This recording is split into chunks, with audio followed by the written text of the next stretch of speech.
So great, we're right on time. Our next speaker is going to be Charles Engel, so thanks.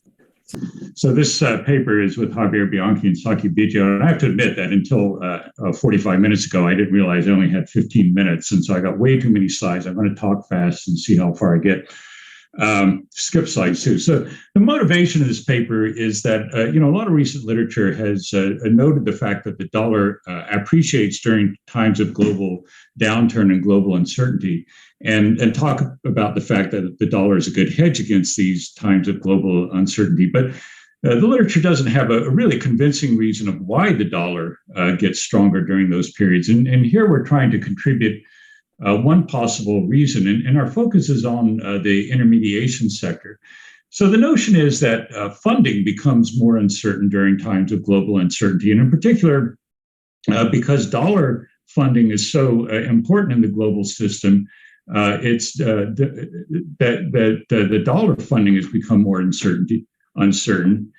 And there's what we call a scramble for dollars during these periods. So banks and other financial intermediaries try to obtain liquid dollar assets. When this uncertainty increases, they increase their demand for these liquid assets, but that in turn leads to an appreciation of the dollar. And from here on in, I'm just going to call the financial intermediation sector banks, and I'm going to call any dollar short-term liquid assets, government assets, reserves, even though obviously international banks don't hold reserves at the Federal Reserve. But here I'm thinking like treasury assets or something like that. Let me just quickly motivate what we're doing with the following regression. So here I'm looking at the G10 currencies relative to the dollar. And what I'm measuring on the right-hand side is a measure of the liquidity ratio. Now, I only have kind of detailed data for U.S. banks. They're not even that detailed, but I'm going to assume that other banks act like U.S. banks. And what I've got here is a liquidity ratio. They're liquid assets, which are their holdings of reserves plus U.S. government assets, relative to short-term funding, which is demand deposits plus financial commercial paper. So it's the ratio, a measure of the ratio of liquid assets to short-term funding.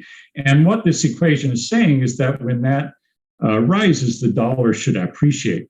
Now, the inflation variable here is in for a little bit of an odd reason, because this was a period where the interest rate was not we're looking at 2001 to 2020. It's a period where the interest rate is not the instrument of monetary policy. So I'm pulling a fast one here in the sense that I'm thinking of lagged inflation as a measure of the tightness of monetary policy. The higher the inflation, the tighter the monetary policy will be. But that's not the variable of interest. So, by the way, that's the liquidity ratio. I don't have time to show it, but here's the first set of regressions. And you see across the top row the effect of the liquidity ratio on the change in the exchange rate. So this is the period T minus 1 log of the liquidity ratio, explaining that log of the T minus 1 exchange rate. In other words, a contemporaneous change. And you can see that it's significant for all of the G10 currencies, although the wrong sign for the Japanese yen, but the right sign for the other 9. And the inflation variable comes in the way I would have expected to. Now, you might be thinking, well, okay, but we know that, when there's uncertainty, the dollar appreciates. I mean, people have looked at a lot of different variables. They've looked at VIX, everything. When there's tons of uncertainty, the dollar appreciates. But here, our point is that there's something going on in the financial intermediation sector that's different from the overall level of uncertainty. And so to show that, I've included VIX separately in the regression. And indeed, VIX does come in with the sign that would be predicted, except again for the Japanese yen. But the liquidity ratio is still as significant as before, so that during these times of uncertainty, banks hold more liquid assets relative to their short-term funding, more liquid dollar assets, and that is associated with the dollar appreciation. Now, let me just say 3 quick things about these regressions. I mean, one thing that's neat about them is that we're not relating prices to prices. This is a quantity variable, this liquidity ratio. It doesn't have any interest rates or prices in it. It's like the old-fashioned things when we used to relate quantities to exchange rates. Well, here we're doing that again. Second of all, though, this is an endogenous variable in the data and in our model. And indeed, in our model, you'll see that liquidity ratio, a higher liquidity ratio, doesn't always imply an appreciation of the dollar, although it certainly does when the shock is to uncertainty about funding. And third, let me just emphasize that this isn't a forecasting exercise I'm doing in these regressions. This is the contemporaneous change in the exchange rate, not the future change in the exchange rate. Let me do one more regression and then get on to the model. In this one, I say, okay, well, but let me actually just instrument for uncertainty, because, and not because I think that the liquidity ratio will then be exogenous, but I want to kind of capture the amount of the liquidity ratio that's driven by uncertainty. And I take as a measure of uncertainty the cross-sectional volatility of inflation and exchange rates in each month. But even instrumenting in that way, you can see that the liquidity ratio, a higher liquidity ratio, is still associated with a stronger dollar. VIX still comes in the way you would expect. The inflation variable comes in the way you expect. The only one that kind of falls out in terms of significance now is Switzerland, and Japan is still the wrong sign. Okay, let me turn to how we're going to model this. This is based on Bianchi and Bigio's forthcoming Econometrica papers. But this is a two-country version. Europe is the home country, US is the foreign. It's a general equilibrium, stochastic, infinite horizon, discrete time model. There's a single good. The law of one price holds. Prices are flexible. There's households that consume labor. They supply labor. They save in both euros and dollars. There are firms that produce using labor, and they have a working capital requirement that requires loans. But all the real side is kind of rigged up so that it's almost off there on its own. The real action is coming period by period with the banks. And we've got a continuum of global banks that are competitive. Their assets are the loans they make to firms for these working capital, and then euro reserves and dollar reserves. So they only have these three assets. Their liabilities are euro deposits and dollar deposits. And then we've got a bunch of shocks. I'm only going to focus on uncertainty to funding and to interest rate shocks. Let me just make two preliminary comments. I mean, this is not a banking model like we see so much in the literature where the banks face balance sheet constraints. Our banks actually literally have no balance sheet constraints at all. And the effect is not coming through a risk premium either, because the agents in the model are risk neutral. So there's something else going on. What is going on is that banks are going to need to hold liquid assets because of unexpected deposit withdrawals.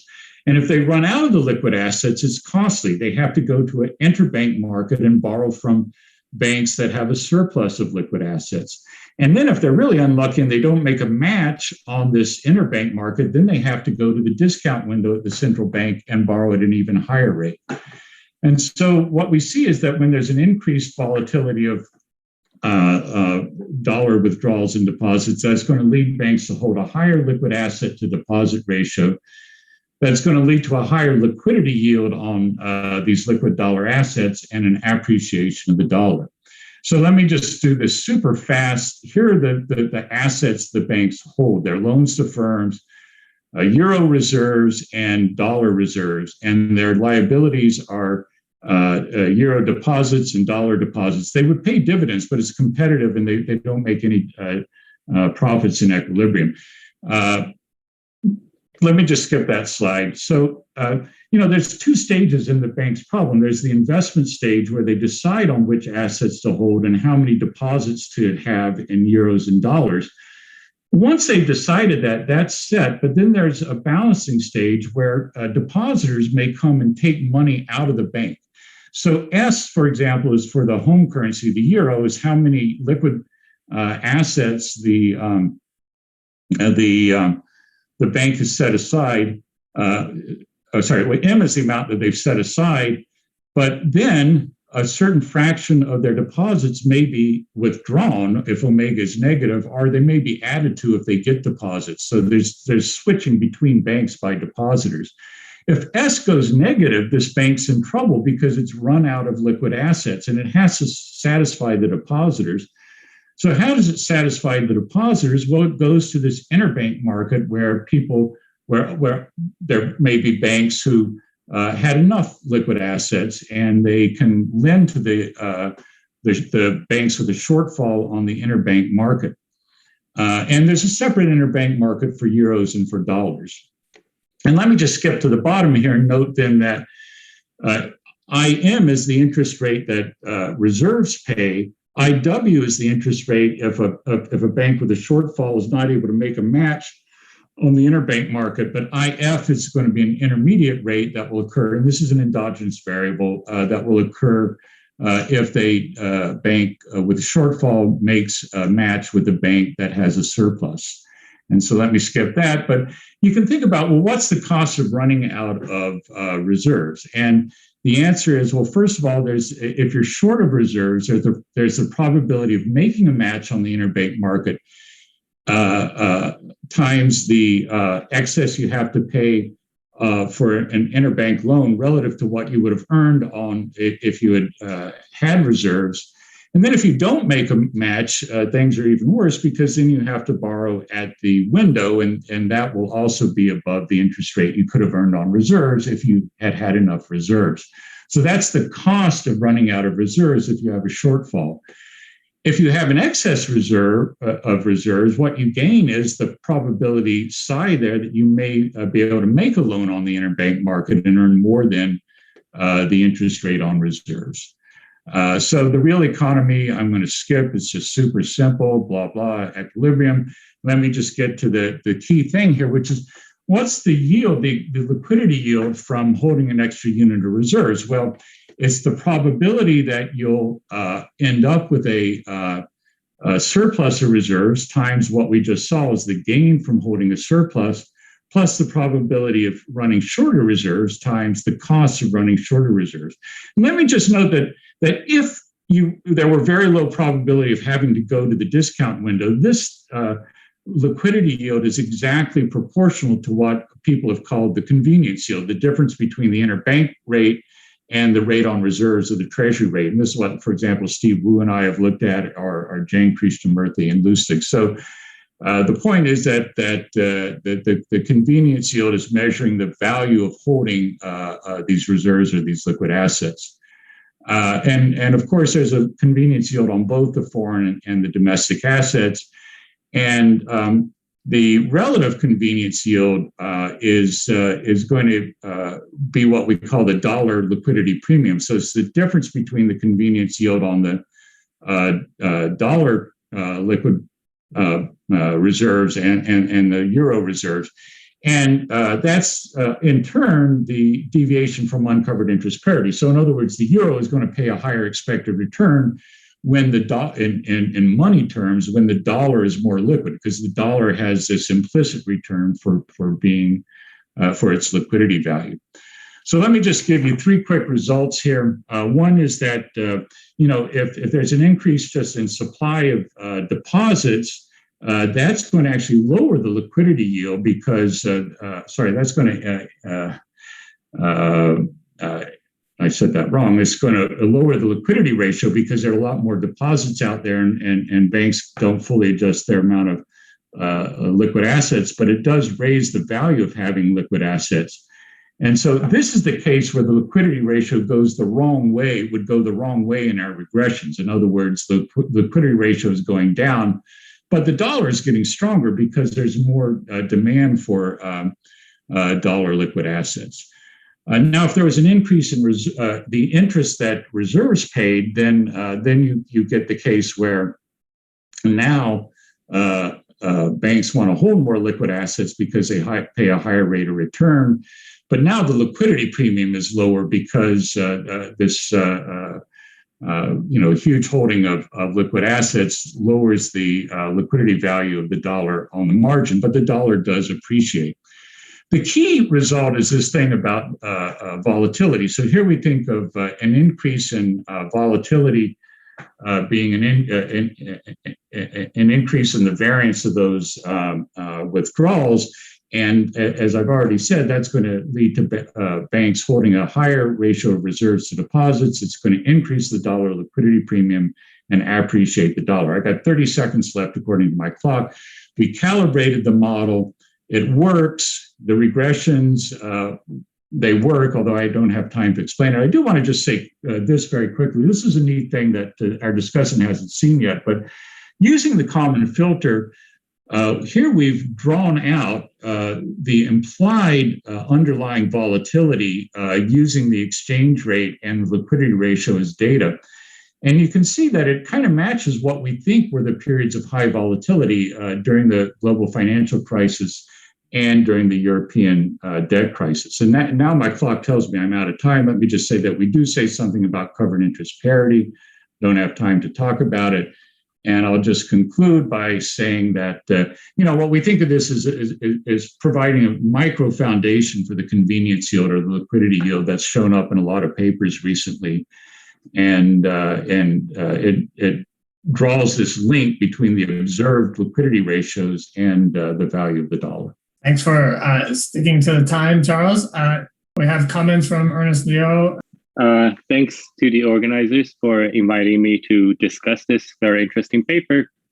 Now, the paper is motivated by the following fact. The dollar tends to appreciate in times of heightened global uncertainty. And what the paper achieves is it provides a theory of exchange rate fluctuation that tries to explain the fact based on microfounding financial institutions' demand for dollars. And the key story is banks face deposit withdrawal shocks, so they need to ex ante hold liquid dollar reserves. And during times of heightened uncertainty on these withdrawal shocks, banks hold more dollars, dollar appreciates. And at the background is an implicit assumption that there is limited international arbitrage. Because if arbitrage were perfect, then as in the case of many asset pricing or international finance models, exchange rate movements or asset price movements are not really driven by demand. Demand curves are basically perfectly elastic. In this case, due to limited international arbitrage, what the paper generates is a theory of exchange rate movements caused by supply and demand, and in particular, the paper focused on banks' demand for dollars. So the model is really rich, and it generates a large set of empirically testable predictions on how variations in policy rates, foreign exchange interventions, or deposit supply shocks will affect many observable variables, exchange rate, liquidity ratio, and the extent of interest parity violations. So in this discussion, I'm going to first provide an overview of the results and then some of the suggestions.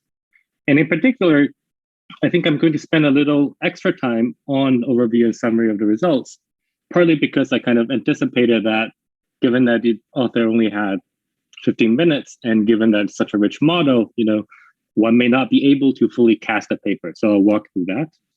And I have to warn this audience a little bit that I'm actually an outsider to this literature, so I apologize if I say anything incorrectly. From my view, the key ingredient in the paper is microfounding dollar demand using these deposit withdrawal shocks. And that microfoundation is particularly neat. So what happens in the model is there are these banks that take deposits and they invest either in copper loans or invest in currency reserves, a dollar or another currency, but they earning either a spread or maybe a penalty if they invest in reserves. Now, banks take these deposits, but the fraction of deposits will be withdrawn early, and banks must meet that early withdrawal. And banks can meet the withdrawals either by using reserves, which are saving choices made ex ante before the withdrawal shocks are realized, or banks can borrow from other banks that have excess reserves, or borrow through a discount window from the central bank. Meeting withdrawal is costly, either through earning lower return because they're saving reserves rather than investing in corporate loans, or they have to borrow from other banks or central bank, which is costly.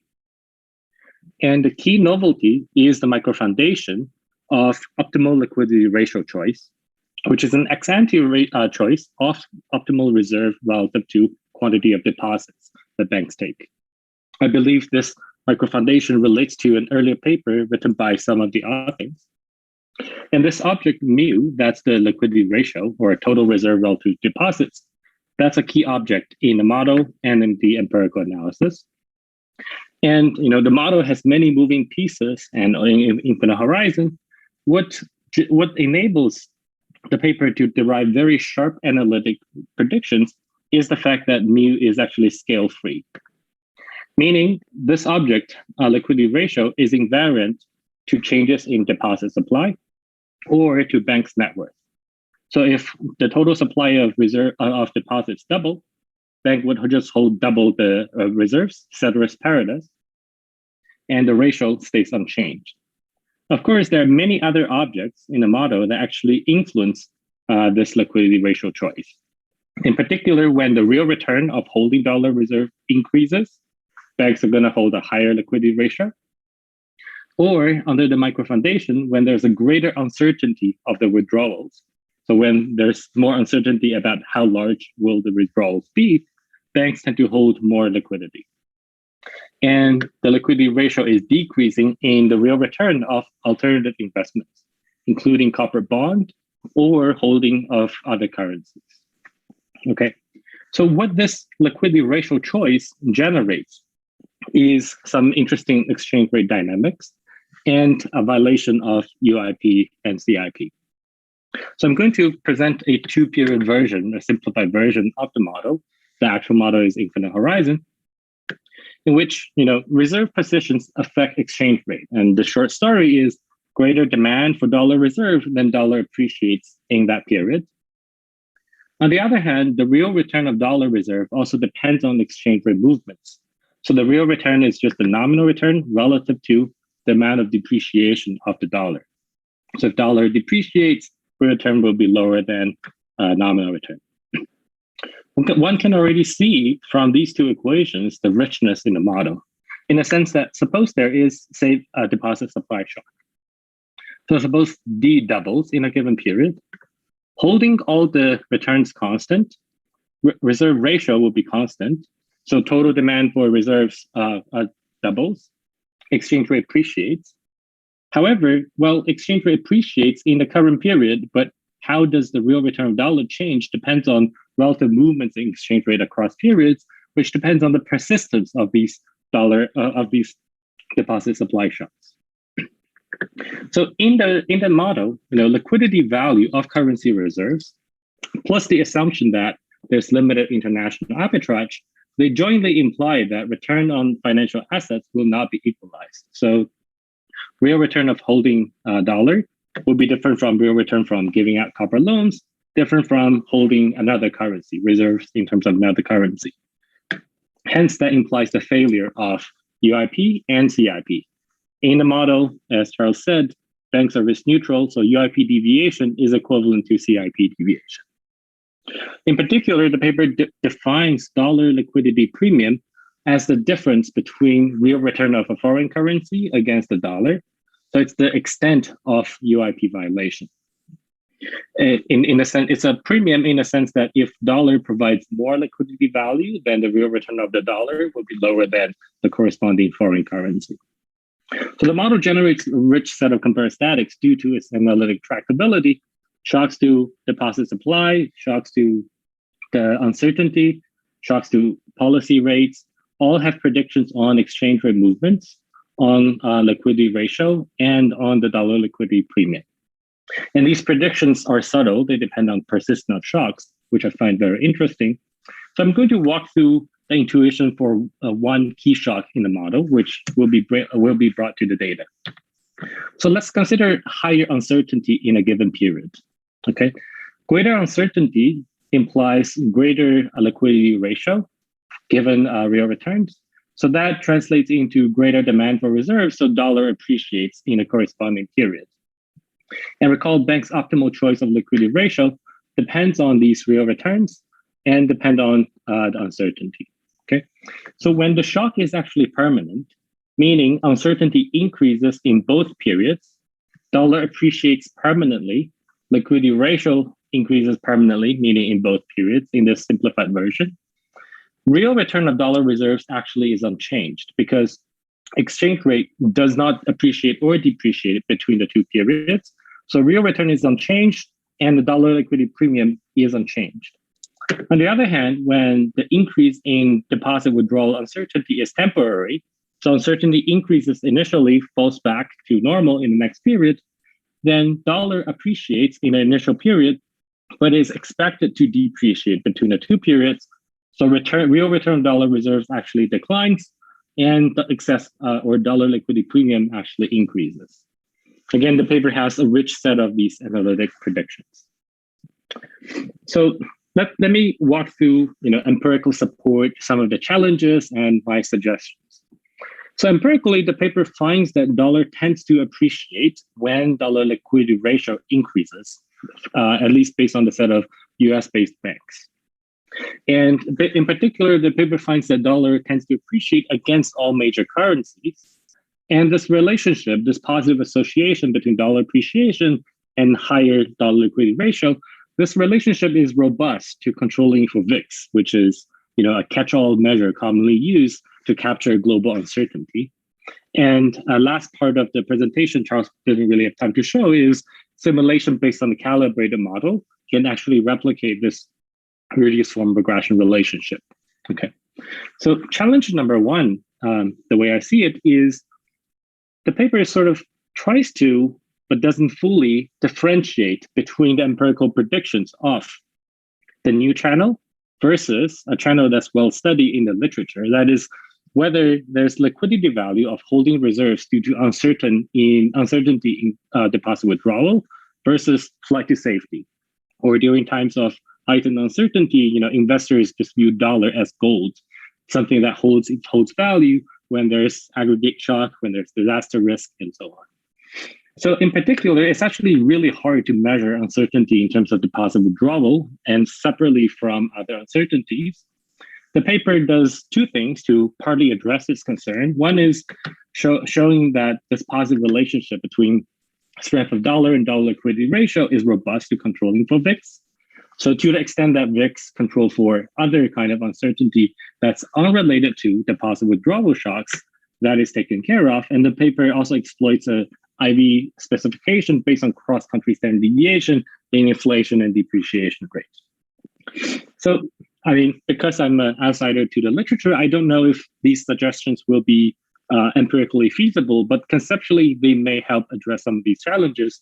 One is, one can think about deposits with varying maturities may face different degree of withdrawal shocks.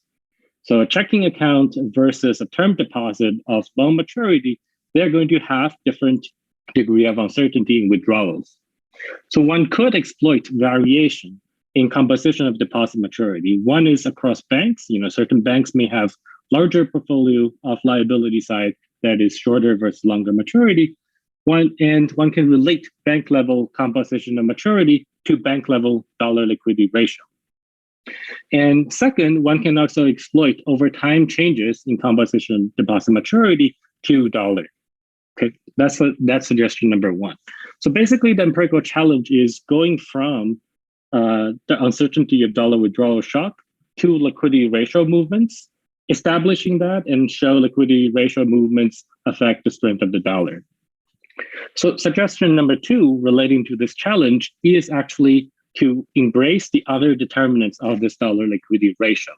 That is, view this more as a theory of a demand-driven theory of exchange rate fluctuation rather than more narrowly as a liquidity-driven theory of exchange rate fluctuation, so that one can empirically relate variation in the liquidity ratio due to changes in other variables that shift the demand for dollar reserves, and using those variations to relate dollar liquidity ratio to the strength of the dollar. Challenge number two is trying to establish what is so special about the dollar, because the paper pitches this as a theory that tries to explain why dollar earns a premium relative to other currencies, whereas the main mechanism is that banks hold currency reserves to meet uncertain deposit withdrawals. So the story applies to basically any other currency, any other country. Banks whose major source of funding is not dollar must hold respective currency reserves. So DBS in Singapore, major source of funding is Singapore dollars. Mitsubishi, major source of funding is Japanese yen. So any heightened uncertainty in Singapore or in Japan about withdrawals would appreciate the respective currency through raising the respective liquidity ratio. So my suggestion is first investigate if deposits in dollars are more volatile than in other currencies, if that's the case, that empirical evidence would strengthen the interpretation that this is a theory of dollar liquidity premium. But even if not, even if dollar deposits are not more volatile than other currencies, one can still embrace this as a theory of just liquidity-driven exchange rate fluctuations by exploiting cross-sectional variation in the currency composition of deposits, either at a bank level or at a cross-country level. So bottom line is the paper provides a very novel theory, really cool micro foundation of banks' liquidity demand. It has a rich set of empirical predictions, and I've learned a lot. Thank you. So thanks for the comments, and we're keeping on time. Charles, I want to give you a chance to respond for a couple of moments and remind everyone participating that put your name in the queue in the chat room, or you can ask a question if you're not a panelist in the chat room, and we'll read it out. So go ahead, Charles. Thanks a lot, and that was great, Ernest. That was really awesome. Actually, the first thing you mentioned that I just we've been discussing this a lot, but I thought maybe I'm missing something here. I thought what distinguished this from the flight to safety story was that it's hard for the flight to safety story to explain a change in the composition of banks' assets from toward more liquid assets. So I kind of feel like that the liquidity ratio is what makes it kind of distinguishable from the flight to safety. At least I've never seen any of the flight to safety papers argue that it affects the liquidity ratio, unless they're kind of doing it in a hand wavy way, which we're formalizing here. But the second point is, I think you're right. I mean, we should. It would be easy enough to do kind of a full scale, like two-stage least squares, where we put in all the exogenous variables on the right-hand side of the first stage instead of just my measure of uncertainty. And I really should do that. I'll try to do that tomorrow. I kind of have a feeling that the liquidity ratio during this period is so strongly driven by the fluctuations of uncertainty that some of the other exogenous variables really won't show up very strongly, but I'll definitely give that a try.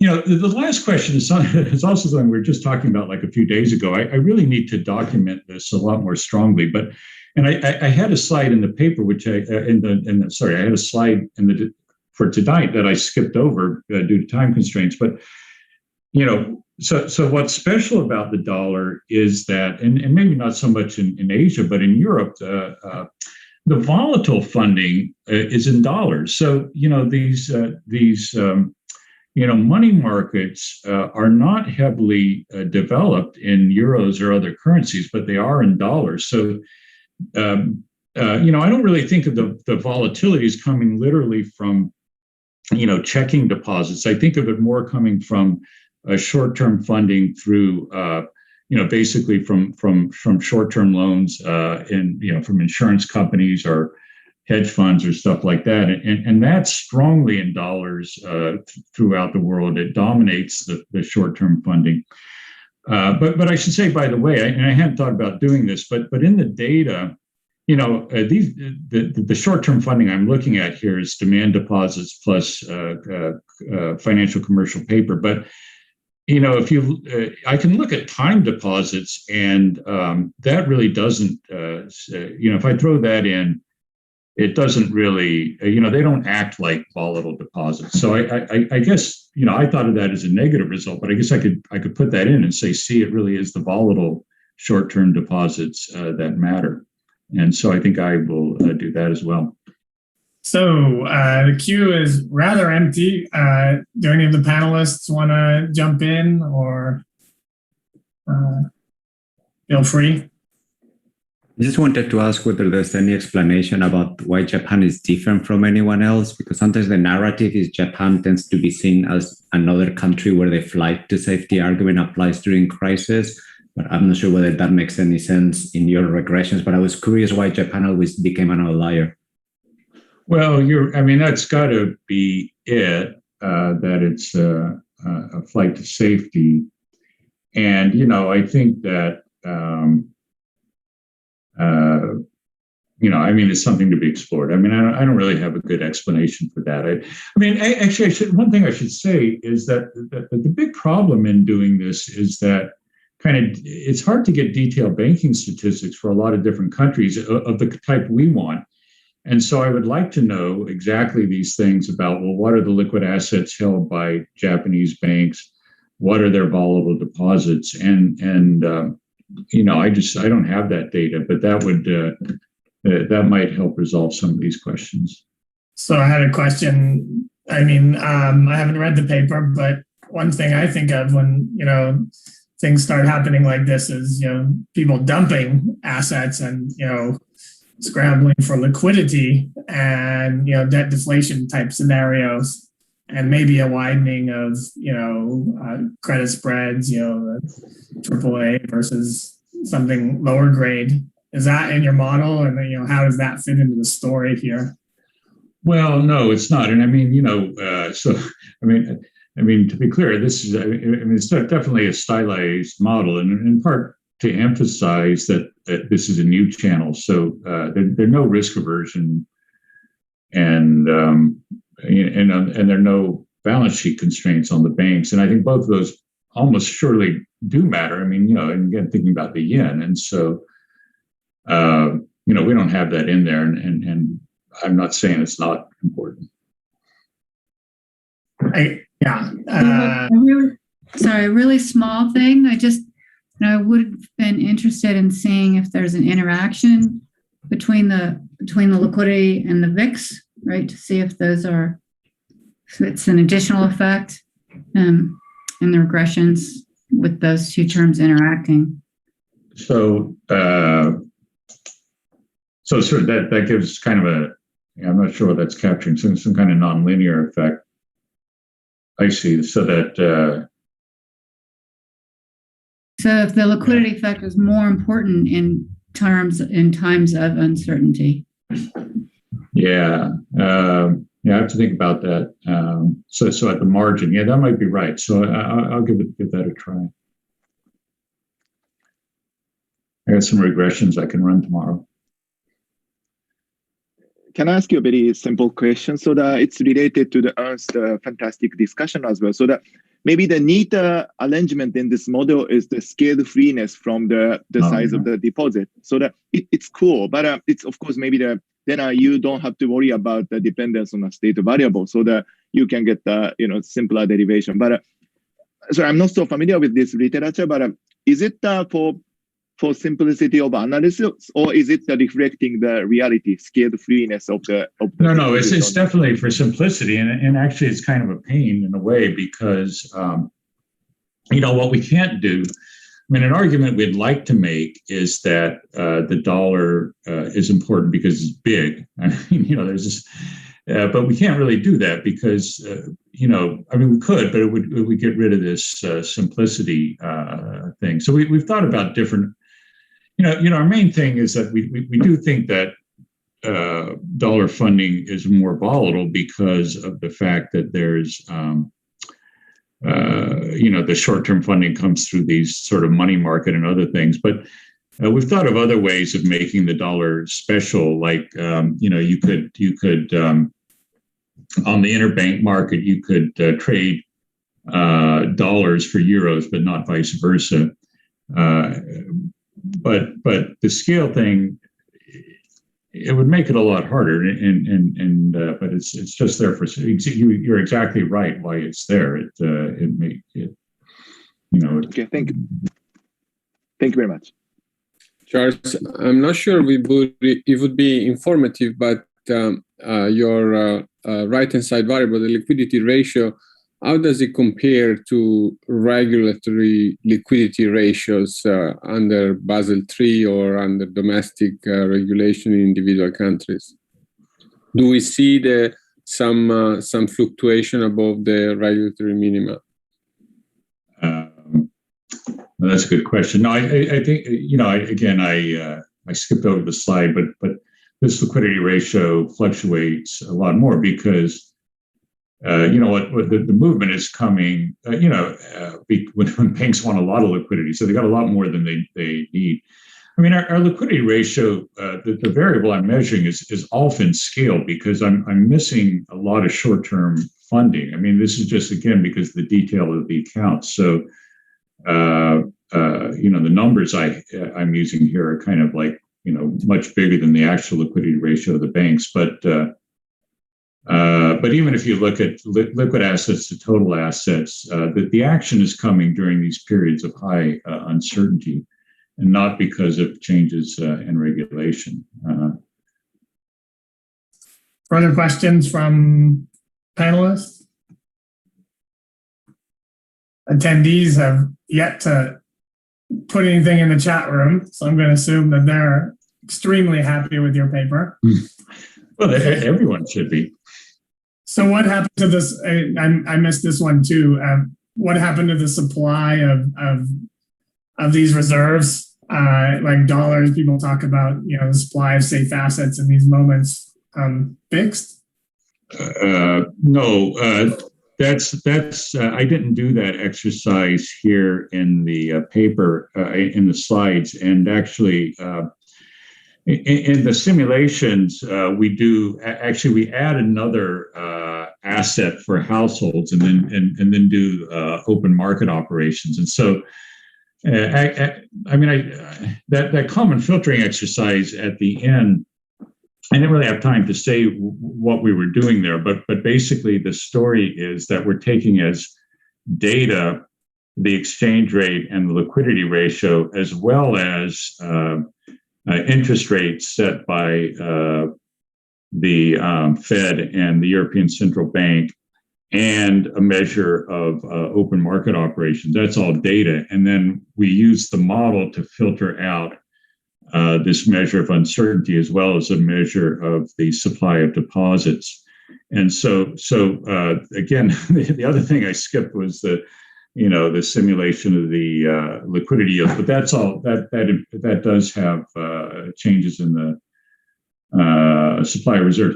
But as Ernest pointed out, I mean everything. If there were permanent changes, everything would just scale up. I mean, if there was a permanent change in reserves, they just showered the market with reserves. Prices would double reserves. Prices would double. Exchange rates would double. No relative things would change. No real things would change. So it's all kind of temporary changes. In the simulations, they're serially correlated, so they're not, just the IID shocks, but they're not permanent. Okay. Well, we're a little bit ahead of schedule, but if there's no further questions and everyone's indicating great amounts of happiness with the paper, so I think we'll call the end of the session, and I think we have a half an hour break, couple more minutes. We'll resume at 10:30 Singapore time. So thanks to everyone who participated and to the presenters and discussants. Oh, thank you. That's great. Thank you. Thanks a lot. See you all soon.